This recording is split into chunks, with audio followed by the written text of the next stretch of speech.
I'm Allie Clifton, Mike Bresnahan, James Worthy. Mike Trudell will be handling the post-game duties downtown at Crypto.com Arena. And guys, the bleeding stops at 11. The Lakers get the job done, take Game 4, avoid the sweep to force a Game 5, which is on Monday. Denver still with that 3-1 series lead. But when it comes to this one alone, the theme continued. The Lakers led at half, up by 13. But could they weather that third quarter storm?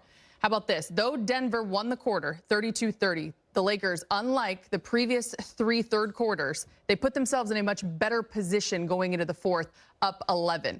LeBron James brilliant down the stretch, 30-point game, 14 in the fourth.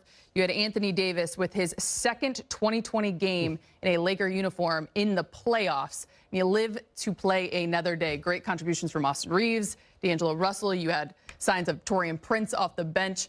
Good team win there. Big game. Did what they had to do.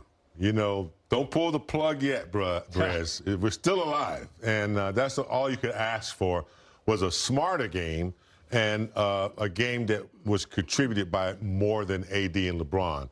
I thought having that lead at halftime was good, and then third quarter was a lot better.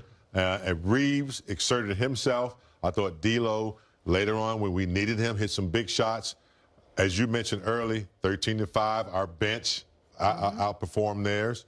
And we got a lot of points in the paint tonight. So, you know, they did what they had to do. You know, when you're up 3-0, there's a certain kind of internal psyche, too. It's kind of like when you're down, you know, 0-3. There's something that happens. I think Denver, they were trying to win, but the Lakers played a smart game, hit some big shots. And so, still alive, Brad. James, the narrative is finally over. You know, the Lakers have no longer lost a ton of games in a row to Denver. It is over at 11. And I think that's just a nice mental step for the Lakers going forward. You know, they're playing again on Monday.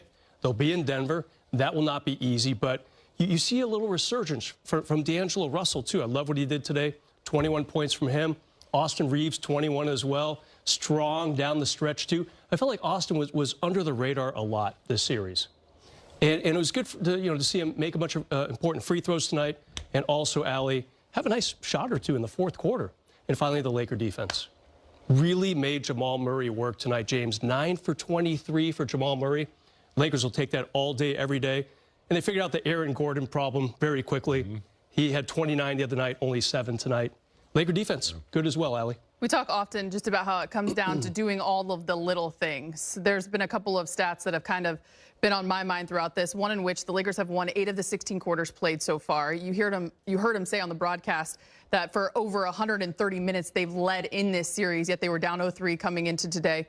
Having said all that, I've been following the rebound battle to which the Lakers finally got on top, 46-40. They made it even in terms of the offensive rebounds. 8 for the Lakers, just 9 today for Denver. And then the turnover battle. They won that as well. Obviously, there were still some careless moments there for the Lakers, but they were able to force some turnovers on Denver and kind of win those little battles when it comes to a playoff series best of 7 big game, and those are huge. Allie, you could coach this next game with all that stats that you just put up, because that's exactly what I would put up on the board to give them a little bit of insight of where they've been and what they've gained, the positive stuff when they lost. You pull all that out, we're winning the rebounds, we're not turning the ball over, we finally did this. We've outplayed them a number of quarters. That right there gives you a lot of, like, incentive if you could just patch up the leaks and the turnovers and execution. So those are the type of things that motivate you. And I think it'd be wise if Ham would, you know, internalize that and give them something to look at and say, hey, guys, this is where we've been. And, you know, this is what we've done to ourselves. Let's not do it to ourselves anymore. LeBron said after Game 3, we're going to keep playing till the wheels fell off. I feel like they might have added a wheel back to the car. I mean, got the spare back? Yeah, they got the spare back. So there's some momentum, no doubt about it. And I'm just really impressed by really the effort. This team could have said, all right, we're home. We don't have to go back to Denver. And not consciously, but maybe subconsciously, that was not the case at all. I mean, I thought they were really strong tonight, Allie, start to finish. And that third quarter, finally, that third quarter was not an issue at all. I mean, I think everyone was kind of like, okay, they won the first half. What's going to happen in the third and then in the fourth? Denver was so dominant in the first 3 second halves of this series.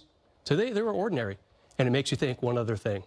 What if the Lakers had won that game too? What if Jamal Murray had not made that shot and the Lakers win in overtime? Denver would be a little nervous. There's no doubt about it. I'm not saying they're nervous now, up 3-1, going back to Denver, but, you know, a lot of ifs. But, James, Lakers have really played well in this They're series. going to play well, and I hope everybody is healthy on both teams. But we noticed that Murray was a little bit banged up. He only has 1 day, right, to rest. So I hope he's ready. But those are the type of things that happen if you extend, you know, the series a little bit. I hope he's fine, but he looked a little, you know, a little slow there at the end. That might be something you want to look at. Try to take advantage of him if it is a problem. But we'll see in the next one. Touching that upper calf area on his leg, and that can be tricky. Besides keeping it close in the third, big game, you mentioned the dominance in the paint after 3. They were up 54-34, plus 20. They finished plus 20, 72-52. And a big reason for that, Anthony Davis. He was big, as I mentioned. His second 2020 game in a Laker playoff game with 25 and 23. Yeah. He's been great this entire series. Wow. This entire season, and particularly this series, because he's very active. You know, he's not a spectator. He likes to go and get the ball, and I say this a lot. He is so good in traffic, getting 2 hands on the ball and getting that dunk or a putback. So AD's activity on the boards is what they need. If they could get one more in there, especially around the elbow areas, there's a lot of long rebounds that come out. But when it's around that bucket, 2-3 feet away from the rim, AD's done an excellent job of first getting himself in position, you know, watching the ball in the air and then getting there where he always has an opportunity to get a hand on it. Allie, does he ever get tired? He's averaging 42 minutes in this series, played another 42 tonight. And it seems like, you know, we were talking about this in the conference room where we watch the games. Denver never seems tired. Their starting 5 never seems to be exhausted. They're always as strong in the fourth quarter as they were in the first. How about AD? How about that type of stamina, putting up these amazing numbers and playing 40-plus minutes easily on average in every one of these games? It's got to keep it going. You know, you got to keep, if you're AD, you got to keep leveling up a little bit every single game, because you know Joker's going to be there on Monday saying, what did I do wrong in game 4? How can we win this game? It's going to be another battle, no doubt about it. He may have played 42 minutes, but he's not done yet. Let's go back downtown. AD is with Mike Trudell. All right, Anthony Davis. It's always a challenge. A team's going into a situation like this, down 3-0. But what did you have to do to reverse the tide, come out with a victory? Play with a sense of desperation. You know, we didn't want to get swept.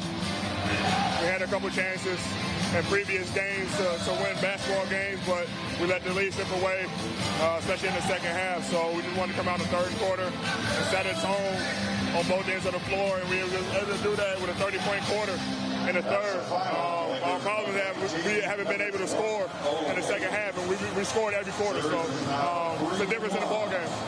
Your offense has been super reliable and efficient individually, shooting over 60% in this series. What have you been seeing with what Denver's doing defensively to attack it? Just trying to be aggressive, do the little things, offensive rebound, defensive rebound, score when I have to, make the right reads on offense. So, you know, it's a good team. Good team defensively, good team offensively. Just trying to pick my spots and be dominant.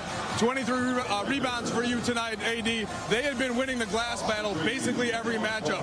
What did you have to do to flip that? One-shot rebounds, go get them.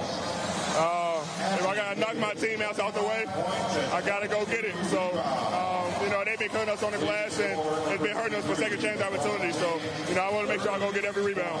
Last one for you. Of course, you lose both games, 1 and game 2 in Denver, but you did play well for large portions of that game. Are you just in the